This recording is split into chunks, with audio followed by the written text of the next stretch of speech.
Glória a Deus. Qualquer dúvida depois no final a gente fala.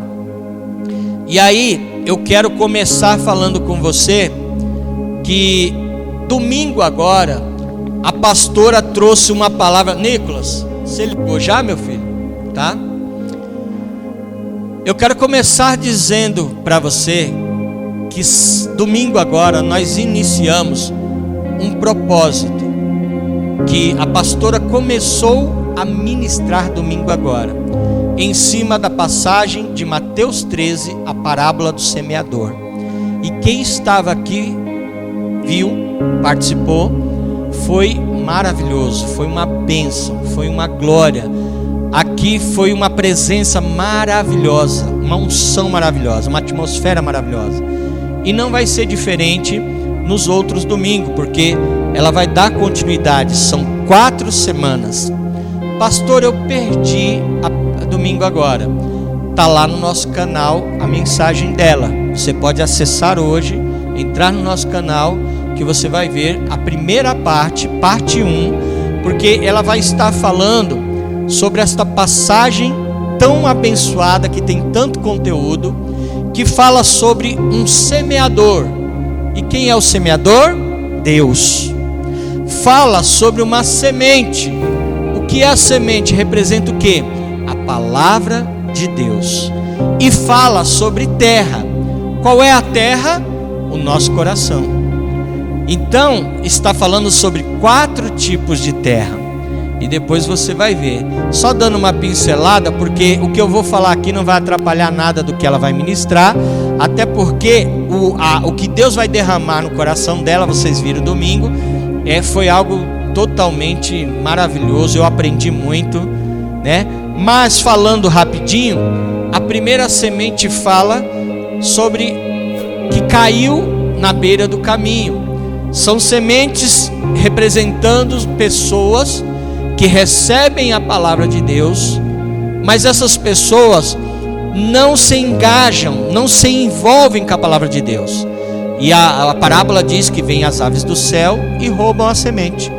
As aves simbolizam o maligno, o diabo. Que a pessoa, por não se envolver, a pessoa por não mergulhar, não estar participativa, vem o inimigo e rouba aquela presença, tudo aquilo que a pessoa recebeu. Eu me lembro que uma vez nós levamos um menino que precisava muito de Jesus para o encontro com Deus. E quando ele voltou daquele jeito, né? Cheio da unção de Deus. E aí nós falamos: rapaz, caminha com a gente, dá continuidade naquilo que Deus começou esse final de semana. Não, agora eu estou cheio. Não, pode deixar, deixa comigo. E nós insistindo: fica com a gente. Ele não ficou. Ele quis caminhar por conta própria, achando que ele conseguiria vencer o maligno. Passado 3 meses, eu encontrei esse menino numa padaria. E quando eu olhei para ele, meu coração ficou muito triste, porque eu vi que aquela luz de Jesus já não estava mais. O semblante dele já estava caído. E eu percebi que esta palavra do inimigo roubar a semente do coração aconteceu na vida daquele menino. Aí fala depois sobre o terreno pedregoso, pedras, que não tem raiz, só tem pedra. E aí, automaticamente, não tendo raiz, a pessoa, quando vem as dificuldades, as batalhas, a pessoa não aguenta, abandona a fé, abandona a carreira, abandona o foco-alvo. Depois fala sobre a terra que produziu espinhos. E o espinho, o que é? O espinho está representando os vícios. Vícios de drogas, de bebidas, de cigarro, de prostituição, da mentira, etc, etc. Coisas que atrapalham o seu caminhar e o seu crescimento na presença de Deus. E o 4º solo, a 4ª terra, que é a terra boa. Aleluia. Essa será a última, né, da sequência. A boa terra, que é aquela que o nosso coração está aberto para receber aquilo que Deus tem para entregar. E em nome de Jesus, que assim seja o teu coração, uma boa terra, uma terra que vai receber a semente da palavra, vai produzir frutos, frutos que permaneçam e frutos de excelência que dê mais frutos em nome de Jesus. Esse é o desejo do meu coração. Aleluia. E aí venha, você que perdeu, por um acaso perdeu, venha participar e receber, tá bom? Mês de janeiro, nós caminhamos num propósito também muito lindo, muito abençoado. Levanta e resplandece. Caminhamos baseado no livro de Isaías, capítulo 60, versículo 1, que diz assim: levanta-te e resplandece, pois já vem a tua luz, e a glória do Senhor vai nascendo sobre ti. Nós falamos muito sobre as janelas da alma. Pastor, o que é as janelas da alma? Os 5 sentidos. Porque através dos 5 sentidos é por onde penetra, é onde entra tudo aquilo que forma a nossa vida, nosso caráter, a nossa fé.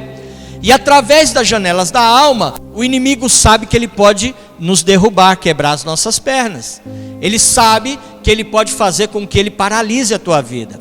E olhos e ouvidos, particularmente eu, pastor Júlio, considero as principais janelas da alma. Porque se você for ler toda a Bíblia, você vai perceber. Lembra de Eva? Aonde ela caiu? Quando ela visualizou o fruto do bem e do mal, e aí ela desejou os olhos.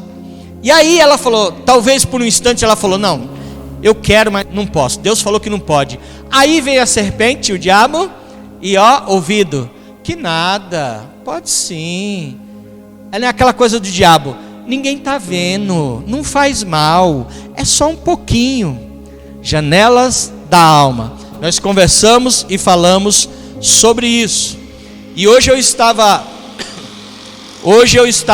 estudando um pouquinho de uma palavra que eu quero trazer, e eu estava meditando um pouquinho sobre o girassol, a planta girassol. O girassol, ele tem como finalidade a extração do óleo de girassol.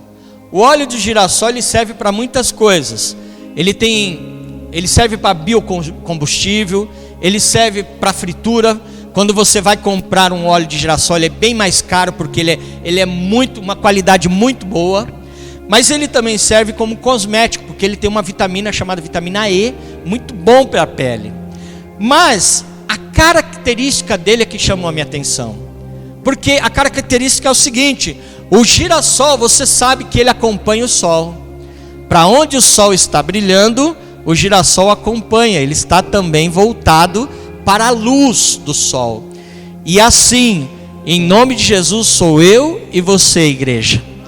Para onde nós nos movermos, a luz de Jesus Cristo vai brilhar, vai alcançar, vai iluminar esse mundo tenebroso. Aleluia. A luz de Jesus resplandecerá através de você. É por isso que lá em 1 Pedro 2,9, a palavra de Deus diz assim: vós sois a geração eleita, o sacerdócio real, a nação santa, um povo adquirido, para anunciar as grandezas daquele que tirou das trevas e trouxe para a sua maravilhosa luz, a luz de Jesus Cristo. Você pode aplaudir Jesus por isso? Aleluia, glória a Deus. Levanta e resplandece, pois já é chegada a tua luz. Deixa brilhar. Você é um agente de influência para as pessoas. Você é sal da terra e luz desse mundo. Aleluia. Então não economiza não. Fala de Jesus, testemunha mesmo, prega a palavra até fora de tempo. Glória a Deus. E aí, põe o propósito de enchei-vos do Espírito agora no telão, meu filho, por favor. Começamos o mês de fevereiro. Estamos com um novo propósito. Enchei-vos do Espírito Santo. Glórias a Deus. Durante esse mês, durante as quartas-feiras, nós vamos caminhar nesse propósito, aprendendo, nos enchendo mais do que Deus tem para derramar. E você vai ser cheio, para a glória de Deus. Você crê e diz assim, amém. Prepara Efésios 5,18 para mim, meu filho, por favor. Você que está com a sua Bíblia, abra. Efésios capítulo 5, versículo 18. Pastor, eu estou sem Bíblia, não tem problema, o Nicolas vai projetar no telão para você. Efésios 5, 18. A palavra de Deus diz assim: e não vos embriagueis com vinho, que leva à libertinagem, mas enchei-vos do Espírito. A palavra Espírito aqui está em letra maiúsculas, que significa o Espírito Santo. Se fosse letra minúscula, seria o nosso espírito humano, mas como é letra maiúscula, é o Espírito Santo. Enchei-vos do Espírito. Paulo, o apóstolo Paulo, é que escreveu esta carta. É uma das 13 cartas paulinas. Talvez você fale assim: pastor, não é 14, não são 14 cartas, porque Paulo escreveu de Romanos até Filemão, dá 13 cartas paulinas. Eu posso garantir que foi ele, porque todas essas cartas ele assina. Muita gente dá o livro de Hebreus para que Paulo é o autor, só que o livro de Hebreus não tem o autor. Quem escreveu não assinou. Paulo, ele não diz: eu, apóstolo Paulo, escrevo aos Hebreus. Ele não falou. Eu particularmente, eu acho muito parecido quando você lê o livro de Hebreus com o linguajar do apóstolo Paulo. É muito semelhante. Eu até acredito que possa ter sido ele, mas eu não posso garantir para você que foi ele, porque ele não assinou. As outras não. As outras 13 cartas, desde Romanos até Filemão, ele escreve. Ele fala: eu, apóstolo Paulo, escrevo aos Gálatas, aos Coríntios, aos Filipenses, Tessalonicenses. Então ele assina. E este livro de Efésios, Paulo assinou. Foi ele que escreveu. Ele destinou para quem? Destinou para os irmãos, os judeus que estavam sendo alcançados pelo evangelho que estava se propagando. Mas com qual intuito Paulo escreveu a carta aos Efésios? Primeiro, ele fala sobre santificação. Ele bate muito nessa palavra: sede santo, santificação. E também ele fala sobre unidade cristã. Por quê, pastor? Porque os gentios que não eram judeus, eles começaram a ouvir a palavra, começaram a se converter, e os judeus não gostaram disso. Eles achavam que a salvação era exclusivo deles, e aí eles ficavam meio assim, né, receiosos. E Paulo vem com este livro dizendo: não, nós somos um em Cristo Jesus. Jesus veio para todos, aleluia. Por isso que quando você lê o livro de Efésios, você vai ver Paulo falando palavras como com, juntos, um. Ele fala: um novo homem, um só corpo, um só Senhor, um só Espírito, uma só fé, um só batismo, um só Deus e Pai de todos. Porque ele está colocando para os judeus que achavam que era a última Coca-Cola da prateleira, a última bolacha do pacote, dizendo: não, Jesus veio para todo aquele que nele crê, aleluia, glória a Deus. E aí ele vai falando e explicando sobre o Espírito Santo e sobre a santificação. E aqui ele diz para o pessoal em Éfeso: em vez de vocês ficarem se embriagando com vinho, por que vocês não se enchem da presença de Deus, do Espírito Santo? Porque, queridos, quando nós somos cheios da presença do Espírito Santo, igreja, a gente não tem tempo de falar besteira ou fazer besteira. Porque quando nós deixamos o Espírito Santo nos encher e nos guiar, ele atua na nossa vida como uma ventoinha de um carro. Você sabe aquela ventoinha do motor? Para que serve? Talvez alguém fale: isso é uma coisa tão boba. Não, aquilo, quando o motor esquenta, se o motor esquentar e aquilo não esfriar, o motor vai pifar, você vai ter problema sério. Quando o motor esquenta, aquela ventoinha aciona. Para quê? Para dar uma resfriada, para dar um refrigério, para dar uma aliviada. O Espírito Santo de Deus, ele atua na nossa vida semelhantemente à ventoinha. Quando você vai fazer alguma coisa e Deus lá do céu fala: epa, minha filha não, meu filho não faça isso. O Espírito Santo vem, e aí ele aciona, e você, não, peraí, você dá um passo para trás, recua e fala, não é de Deus, eu não vou agradar o coração do meu pai, não está certo, não é legal.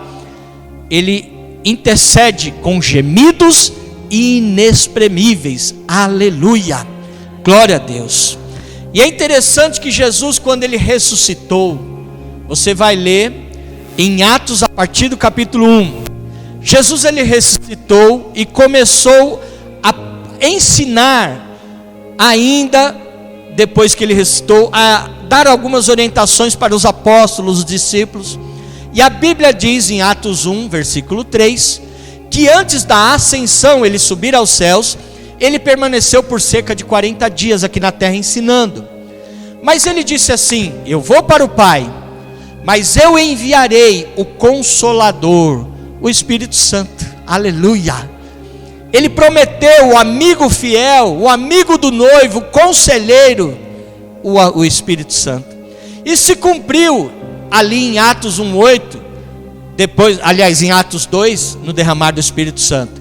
Mas em Atos 1:8 ele já disse, ele falou assim, se você quiser projetar, meu filho, Atos 1:8, mas recebereis poder aqui vem da raiz do namis, que é dinamite mesmo, é um poder semelhante a dinamite, do namis, vem do grego, não, do hebraico, perdão, do namis. O poder do Espírito Santo na nossa vida é semelhante a uma bomba. Você já viu quando alguém quer explodir um prédio, quer fazer com que um prédio caia abaixo?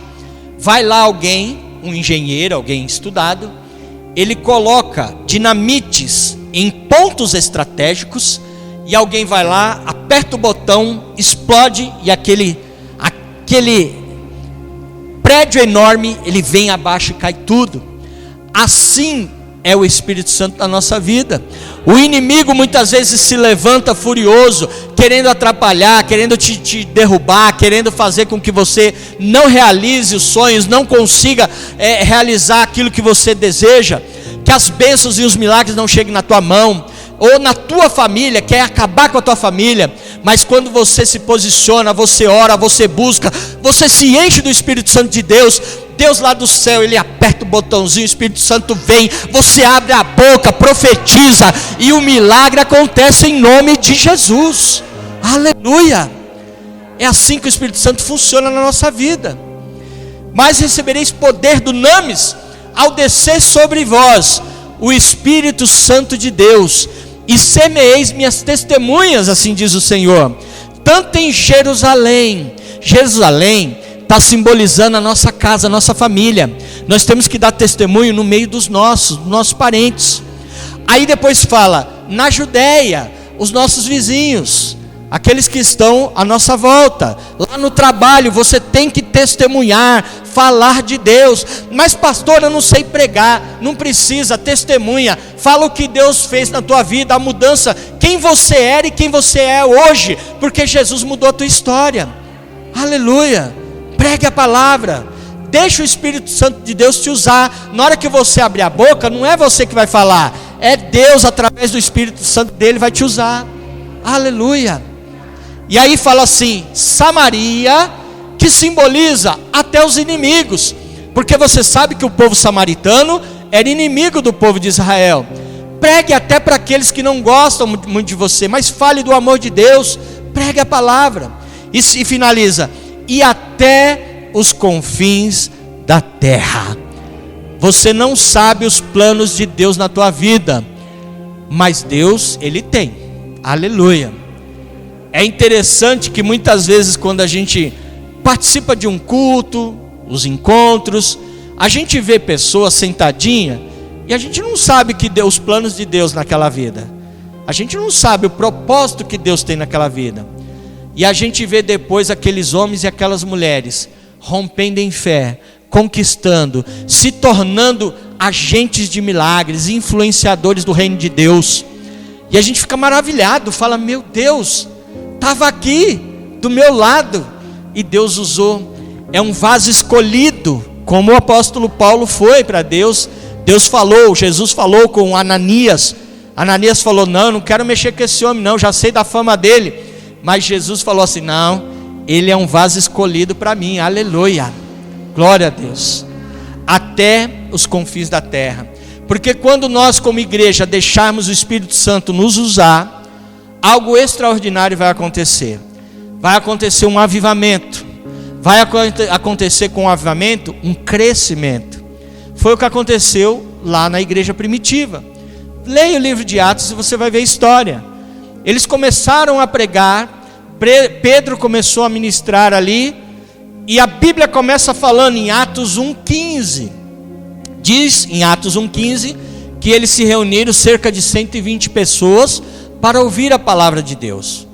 Depois, lá em Atos 2,41, está falando que de 120 pessoas, eles se tornaram 3.000 irmãos. E lá em Atos 2,47, diz que enquanto eles pregavam, a graça de Deus ia alcançando os corações, e o Senhor ia acrescentando aqueles que iam chegando, e mais gente. Lá em Atos 4,4 está falando que eles já eram 5.000 irmãos. Atos 4,4. E quando chega Atos 8, o apóstolo não consegue mais contar, perde a conta e fala: grande era a multidão daqueles que queriam ser salvos. Aleluia. O que eu quero dizer é que para a tua história, para a história da tua família, para o teu casamento, para os teus filhos, há salvação e há esperança. E essa esperança, essa salvação se chama Jesus Cristo. Vamos nos permitir que Deus nos use, o Espírito Santo de Deus nos use como boca profética no meio da nossa família, no meio do nosso trabalho, no meio da nossa sociedade. Aleluia, glórias a Deus. Olha a história de Atos 8. Eu me prendi aqui um pouco mais em Atos. Atos 8, a partir do versículo 26. Você vai ler a história de Filipe e o eunuco. Filipe, o evangelista. Ele raramente é mencionado nas pregações. Quase você não vê uma pregação sobre Filipe. Mas olha que interessante. A Bíblia conta lá em Atos 6:6. Não, a partir do Atos capítulo 6, né? Você vai lendo quando a instituição dos diáconos. Ele foi ali inicialmente separado para ser um diácono na casa de Deus. E conta que ele estava pregando na Samária, ele não ganhou ninguém para Jesus ali na Samária. Ele até ficou um pouco triste, mas Deus falou para ele assim: desce até Gaza, eu tenho algo para fazer através da tua vida. E no caminho de Gaza, ele encontra um etíope, que era eunuco. Esse etíope, ele servia a rainha da Etiópia, era um homem de alto escalão, uma pessoa de responsabilidade, mexia com o tesouro da Etiópia, e um homem que era de confiança da rainha. E ele estava lendo um livro do profeta Isaías, e ele não estava entendendo. Filipe, quando ele percebeu, o Espírito Santo de Deus deu o discernimento para Filipe, e ele entendeu o propósito. Ele se ajuntou com aquele etíope, o eunuco, e começou a explicar. Falou: você não está entendendo? Ele falou: não tem ninguém que me ensine. Ele falou: não, eu vou te ensinar. Ele ajudou. Então o que o Espírito Santo está falando para mim, dizer para você: ajude aquelas pessoas que têm dificuldade, ajude aquelas pessoas que precisam de entendimento, e você tem. Aleluia, Deus te capacita de entendimento para você ajudar as outras pessoas. Leia a Bíblia com a tua família, pague este preço, separe um momento de devocional. Vocês receberam aquela cartilha, está até ali embaixo, para todos os dias vocês estarem lendo uma passagem bíblica. Leia com a família, medite, ore, faça esse propósito, e você vai ver que bênção que vai ser, tá? Em nome de Jesus. E aí a Bíblia vai falando que Filipe conversa com esse eunuco, e ele ganha esse eunuco para Jesus. Aleluia. E sabe o que aconteceu? Filipe não ganhou ninguém lá na Samaria, mas ganhou aqui esse eunuco no caminho.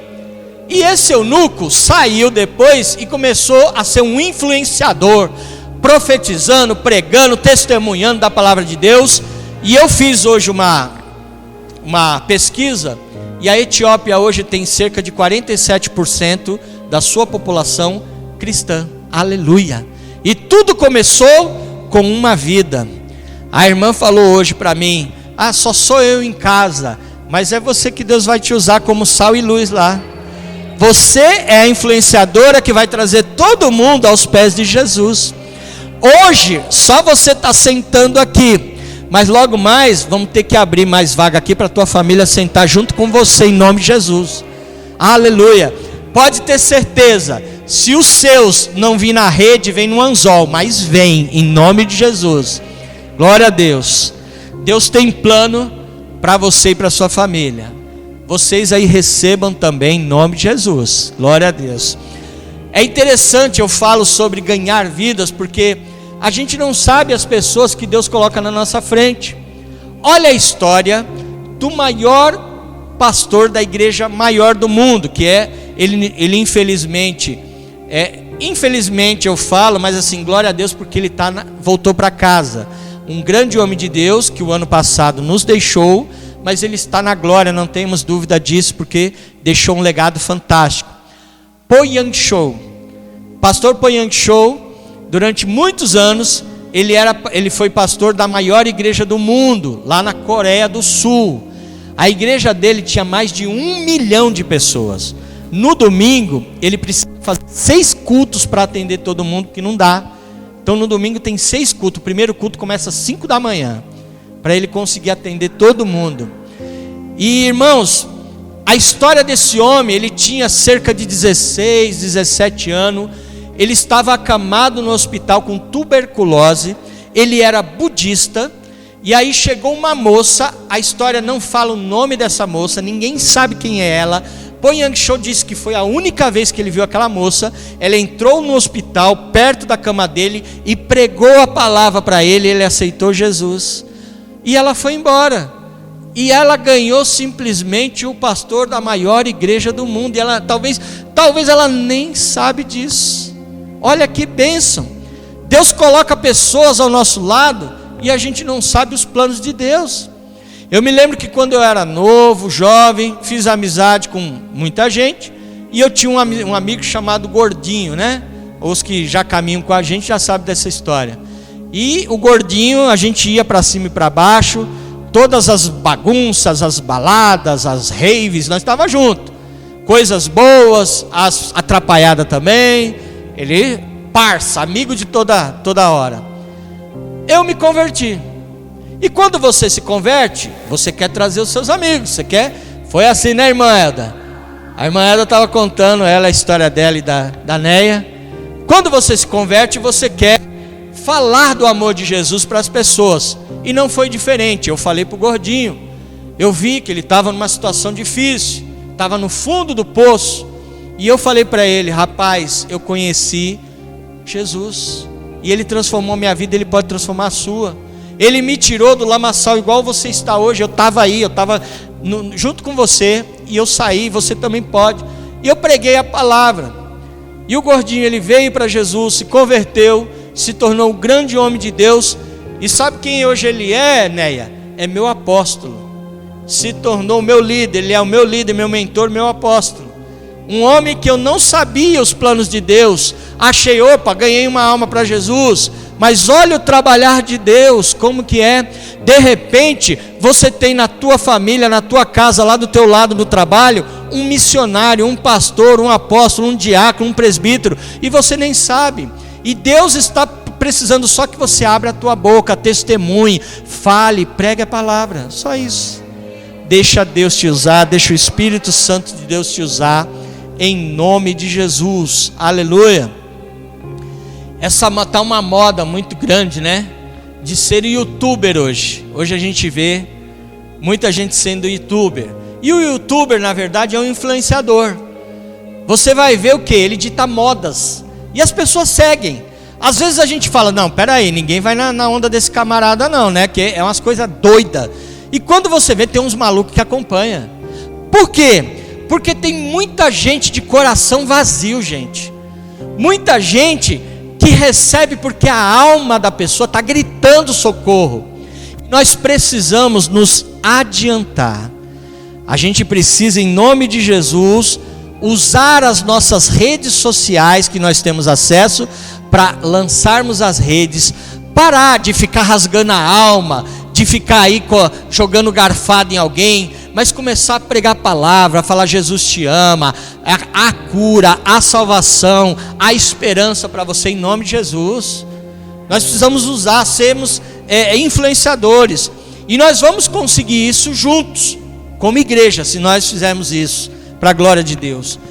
Porque Deus, há um novo ciclo iniciando, há uma nova fase iniciando na igreja. Deus, Ele está derramando a virtude. Eu não sei lá para fora, mas eu sei que aqui vai acontecer um grande avivamento, aonde Deus está derramando a virtude dEle, o poder dEle, e Ele vai realizar um ajustamento de caráter na nossa vida, a começar em mim. Um ajustamento de caráter. Sabe como é que é um ajustamento de caráter? Quando eu era lá do mundo, eu fazia um monte de besteira, falava um monte de besteira, mas agora não. Agora eu tenho o Espírito Santo, Ele mora dentro de mim, eu sou morada do Espírito Santo, eu não posso mais fazer aquelas coisas, falar aquelas coisas, a minha vida agora é outra. Então quem mentia, não vai mentir mais. Quem prometia e não cumpria, vai ter que cumprir, porque vai ser um homem e uma mulher de honra e de palavra. E todos verão que você é um homem e uma mulher de Deus, aleluia, glórias a Deus. Lembra do Pedrão, da Bíblia, o apóstolo Pedro? Vai acontecer com a gente aquilo que aconteceu com Pedro, porque Pedro, ele andou com Jesus, conhecia Jesus, só que ele era todo atrapalhado, temperamento sanguíneo hemorrágico, não levava desaforo para casa, ele gostava de uma treta, de uma briga que não era brincadeira, bravo, homem bravo, sangue nos olhos, né? Qualquer coisa puxava a peixeira, já queria cortar as orelhas de todo mundo. Mas quando ele tem um encontro com Deus, principalmente lá em Lucas 22, a partir do versículo 61, 62, que ali ele chora no meio daquela fogueira, quando ele nega Jesus 3 vezes, ele chora amargamente, ele olha Jesus, Jesus está olhando para ele, ali ele se converte mesmo. Irmãos, dali para frente, você olha, a história de Pedro é outra. Aqui eu mencionei Atos 2, quando ele começa, Atos 1 e 2, que ele está pregando, 120 pessoas se convertem, 3.000, é Pedro. O derramar do Espírito Santo ali, o pessoal sendo batizado, é Pedro. A Bíblia fala em Atos 5, que até a sombra de Pedro curava os enfermos. Ali no Atos 3, quando ele está na porta do templo Formosa, e ali um coxo fala, um paralítico fala, me dá uma esmola, e Pedro, com toda a autoridade e unção, ele olha, fixa os olhos no paralítico e diz, eu não tenho ouro nem prata, mas o que eu tenho, eu te dou, em nome de Jesus, levanta e anda, e o milagre acontece. Eu quero também declarar que assim será na tua vida. Você vai viver essas experiências em nome de Jesus, de abrir a tua boca, liberar a cura, profetizar a esperança, a restauração, o renovo, e vai acontecer em nome de Jesus. Porque o apóstolo Paulo fala em Filipenses 2,15, que estamos neste mundo para brilharmos como os astros, aleluia. Nós estamos aqui para fazer a diferença. Então, em nome de Jesus, igreja, assuma o seu chamado, assuma a sua identidade em Deus, aleluia. Nós vemos hoje vários movimentos, várias etnias assumindo, não tendo vergonha de dizer, eu sou disso, eu sou daquilo. Por que nós teríamos vergonha de dizer, eu sou de Cristo? Não podemos, em nome de Jesus. Jesus, ele não teve vergonha de nós. Por que nós teríamos dele? Ele pagou o preço, ele assumiu. Aí você fala, pastor, mas eu não sei se eu sou capaz, se eu estou preparado. Eu quero te dizer uma coisa, Jesus, ele te chama, ele te chamou, e quando ele te chama, ele te prepara. Quando Jesus prepara, ele envia. Quando ele envia, ele supre. Quando ele supre, ele respalda. E quando ele te respalda, igreja, o nome dele é glorificado em nome de Jesus. Aleluia, glórias a Deus. Então, para a gente encerrar, pegarmos a nossa bênção, o nosso milagre e ir para casa glorificando a Deus. Rapidinho eu quero falar com você, até o Nicolas vai preparar um louvor. Nós temos que ser ousados, como igreja, como servos de Deus. Temos que ser ousados, amém? Falarmos e pregarmos a tempo e fora de tempo, aonde Deus nos mandar. Temos que ser exemplo. As pessoas aí fora estão cansadas de ver Bíblia debaixo do sovaco, do nosso braço. Eles querem ver Bíblia na nossa vida. Testemunho. Aí eu me lembro da história daquela, estava tendo um velório, a mulher do morto, o homem tinha morrido, o velório estava sendo dentro da igreja, e a mulher assim sentada do lado do caixão, junto com seu filho, pequenininho, e o pastor pregando e falando: esse homem era uma bênção, esse homem era um exemplo, esse homem era um sacerdote leal, um homem de Deus. Aí a mulher falou: filhinho, vai ali, dá uma olhada no caixão, vê se é seu pai mesmo que está ali, que o pastor está falando tanta coisa boa que eu estou até desconfiado que eu errei aqui o velório. E nós temos que ser exemplo, a começar na nossa família, na nossa casa. Temos que ser apaixonados por vidas. Nós temos que ser apaixonados pelas vidas que estão aí fora. Nós temos que pregar para essas pessoas: olha, Jesus te ama. Lá na sede nós temos o irmão Flávio. O irmão Flávio é uma figura. O dia que ele vir aqui eu vou lembrar vocês, vou falar: ó, irmão Flávio que eu te falei. Eu converso com ele quando eu mando o zap. Ele sempre finaliza a nossa conversa de zap ou a nossa conversa zóio no zóio. Ele sempre fala: ó, Jesus te ama. A frase final dele. O dia que você conversar com ele, ele pode falar com você meia hora de vários assuntos. Aí terminou, você fala: ô meu irmão, eu vou embora, paz do Senhor. Ele: paz do Senhor. Ó, Jesus te ama. Ele sempre finaliza. Temos que ser ousados, sem estar de doido, mas pregar a palavra em nome de Jesus. E o Espírito Santo de Deus, ele vai te encher, te capacitar para que você faça isso. Aleluia. Você pode ficar de pé?